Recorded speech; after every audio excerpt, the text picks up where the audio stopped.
बिस्मिल्लाहिर्रहमानिर्रहीम। अस्सलामुअलैकुम दोस्तों, किसान वीरो, मैं थोड़ा वीर मुहम्मद आसफ खिची।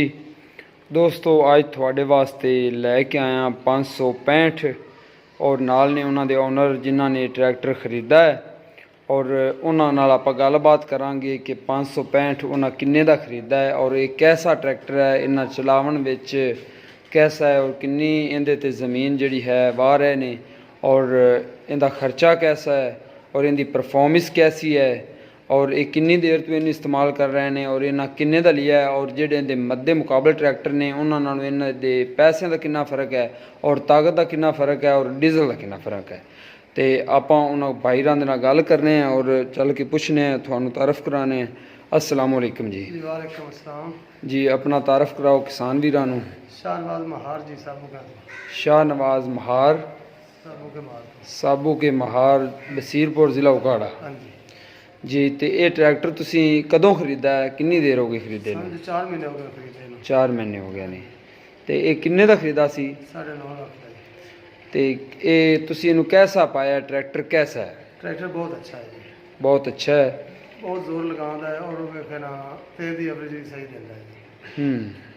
और ये दसो भी इनकी तेल की एवरेज तुसी तकरीबन कड्डी होनी भी की इनकी एवरेज आई है जी किले पर एकड़ के हिसाब नाल? 2.5 लीटर लेगा 2.5 लीटर गोबल ते जी गोबर एक दफ़ा वावन दा? जी हाँ जी ठीक हो गया। और बाकी इनके टोरा शोरे की की पोजीशन है भी स्पीड इनकी कैसी है? जेड़ा 260 नु ਉਹਦੇ ਨਾਲ किधरे बेहतर है, बड़ी ਇਹਦੀ टोरा है ते बड़ा सही चलता है। ठीक हो गया। हाँ जी तो इनकी कीमत का दूसरे ट्रैक्टर नालों कितना को डिफरेंट है? कोई लाख रुपये का फर्क है। लाख रुपये का फर्क है। और थानू इनकी की चीज़ अच्छी लगी भी तुसी ये खरीदा है भी की चीज़ अच्छी लगी भी यह ट्रैक्टर मैंने खरीदना चाहिए है? 565 से ना पुरजे सन सोने अच्छे लगे नू जी टायर दे मजबूत लगे नू जी समझ आ गई ना जी। ते इन्हां चीज़ां नूं वेखदे असीं मतलब सर बड़ा आखिया भी बाहर दा है ट्रैक्टर भी बाहर तो यानी कि बाहरों इंपोर्ट किया गया है? इंपोर्ट किया गया ते अच्छा होवेगा, माड़ा नहीं रहिंदा, ये अच्छा सही। निकला है। ठीक हो गया। ते थोड़ा जिहा हुण मिस्त्रियां दी बारे थोड़े दस लईए। हाँ जी, मिस्त्री बारे दसो भी तुसी की कहंदे ने? जी एक तो सानू कोई नेड़े बेहतर मतलब मिस्त्री मिल जावे ते दूआ अच्छे यानी कि जो सर्विस वाला मिस्त्री है वो नज़दीक फराहम किया जी जाए। हाँ जी और इस तो इलावा दोस्तों टायर तुसी इनके खुद देख सकते जे कि टायर इनके लगे हुए ने जनरल कंपनी के और अच्छे टायर जनरल कंपनी के ने जोड़े अपने पाकिस्तान विच कच्चे पक्के वास्ते ठीक चलते हैं। और इनू टायरों का साइज दिता हुआ है 14/9/13 और दोस्तों रिम हर चीज़ बड़ी मजबूत बनी हुई। और आप जोड़े किसान वीर ने उन्होंने मूँह ही सुनना है। अच्छा तुसी की कहते जे इनके बाकी समान टायर रिम शिम दूसरे ट्रैक्टरों के मुकाबले कैसा है? ਉਹਦੇ ਨਾਲ ਵੀ ਕਾਫੀ ਅੱਛਾ ਹੈ। काफ़ी अच्छा है। और तुसी इनू किन्नी ज़मीन ते इस्तेमाल कर रहे हैं? ਅਸੀਂ ਜੀ 50 ਏਕੜ ਮਿਲਦੀ ਚੜਾਈ ਕੀਤੀ।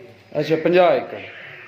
और इस तो इलावा सलफ इनका सही काम कर रहा है? ਸਹੀ ਕਰ बैटरी शैटरी भी ठीक हो गया।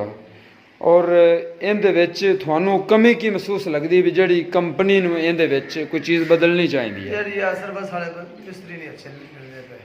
यानी कि सर्विस वाले मिस्त्री सिर्फ इन्हां दी कमी है, ये नज़दीक फराहम किया जाए और अच्छा मिस्त्री को फराहम किया जाए। ठीक हो गया। और किसान वीरां नूं की रिकमेंड कर सो भी किसान ये ट्रैक्टर खरीदन या ना खरीदन?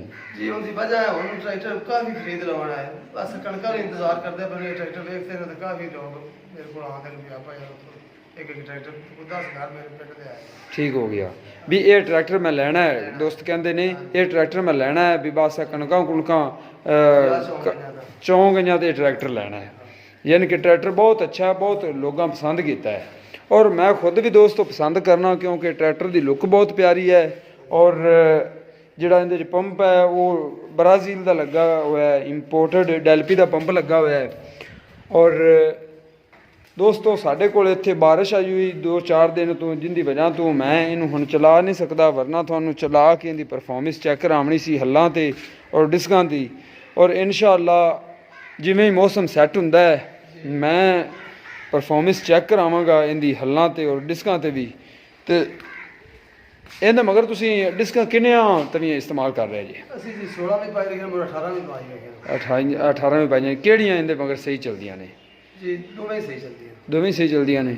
ਤੇ ਹੱਲਾਂ ਕਿੰਨੀਆਂ ਫਾਲੀਆਂ ਖਿੱਚਦਾ ਹੈ? 11 ਪਾਈ 11 ਫਾਲੀਆਂ। ਠੀਕ ਹੋ ਗਿਆ, ਬੜੀ ਮਿਹਰਬਾਨੀ ਦੋਸਤੋ। ਜਿਵੇਂ ਕਿ ਤੁਸੀਂ ਭਾਈ ਇੱਕ ਕਿਸਾਨ ਦੇ ਮੂੰਹੋਂ ਸੁਣਾ ਹੈ ਕਿ ਇਹ ਟਰੈਕਟਰ ਕਿੰਨਾ ਅੱਛਾ ਹੈ, ਬਹੁਤ ਅੱਛਾ ਹੈ ਦੋਸਤੋ। ਬੜੀ ਆਲਾ ਕੁਆਲਿਟੀ ਦਾ ਟਰੈਕਟਰ ਬਣਾਇਆ ਗਿਆ ਹੈ ਔਰ ਅੱਛੇ ਪੁਰਜ਼ੇ ਇਹਦੇ 'ਚ ਇਸਤੇਮਾਲ ਕੀਤੇ ਗਏ ਨੇ। ਇੰਜਨ ਅੱਛਾ ਹੈ, ਪੰਪ ਅੱਛਾ ਹੈ, ਪਿਛਲਾ ਹਿੱਸਾ ਅੱਛਾ ਹੈ ਔਰ ਦੂਸਰੇ ਇਹਦੇ ਜਿਹੜੇ ਮੱਦੇ ਮੁਕਾਬਲੇ ਟਰੈਕਟਰ ਨੇ ਉਹਨਾਂ ਤੋਂ ਲੱਖ ਰੁਪਈਆ ਕੀਮਤ ਵੀ ਇਹਦੀ ਕਮ ਹੈ ਔਰ ਜਿਹੜੀ ਹੈ ਕੁਆਲਿਟੀ ਉਹਨਾਂ ਨਾਲੋਂ ਬਹੁਤ ਅੱਛੀ ਹੈ। ਔਰ ਰਿਕਮੈਂਡ ਕਰਾਂਗੇ ਅਸੀਂ ਤਾਂ ਕਿ ਦੋਸਤ ਇਸ ਟਰੈਕਟਰ ਨੂੰ ਬੁੱਲ ਪਾਵਰ ਨੂੰ ਯੂਜ਼ ਕਰਨ, ਕਿਉਂਕਿ ਮਹਿੰਗਾਈ ਦਾ ਦੌਰ ਹੈ ਔਰ ਇਹ ਟਰੈਕਟਰ ਬਹੁਤ ਅੱਛਾ ਵੀ ਹੈ ਔਰ ਕਮ ਕੀਮਤ ਵਿੱਚ ਵੀ ਹੈ। ਤੇ ਦੋਸਤੋ ਇਸ ਵੀਡੀਓ ਨਾਲ ਮੈਨੂੰ ਦਿਓ ਇਜਾਜ਼ਤ, ਇਨਸ਼ਾਅੱਲਾ ਅਗਲੀ ਵੀਡੀਓ ਨਾਲ ਫਿਰ ਮਿਲਾਂਗੇ। ਅੱਲਾ ਨਿਗਹਿਬਾਨ, ਰੱਬ ਰੱਖਾ।